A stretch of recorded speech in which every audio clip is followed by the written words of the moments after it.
dear student Etah 55.5.1 set 1 Etah previous year question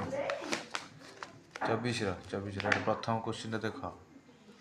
A battery supplies 0.9 ampere current through 2 ohm resistor and 0.3 ampere current through 7 ohm resistor when connected 1 by 1 तो internal resistance of the battery केते आर आंसरटा एइटा हो आम जानिचे I हला E by R plus R ताले ई कोन हो I equal R plus R ताले आमे कोन इक्वेशन 1 लिख देबा इक्वेशन 1 माने ए देख ए देला ई आई एठी केते 0.9 पगा आउ आर हला 2 आउट 2 आउ आर को स्मॉल आर इंटरनल रेजिस्टेंस सुनो एटा पकेबो एटा 0.3 and this is 7 r एटा ई रहला त दी पटे ई समान हला एटा equation 1 Etah La equation 2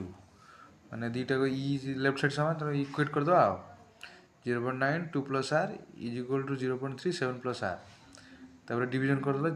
0.3 by 0.9 1 by 3 गेला ए 3 टा एठी मल्टीप्लाई कर दी पुनी एटा एठी मल्टीप्लाई कर देली ताले एटा 6 plus 3r is equal to 7 plus r ताले 2r हला 7 minus 6 equal to 1 ताले 1 by 2 गेला 0.5 ताले आंसर हो डी आंसर हला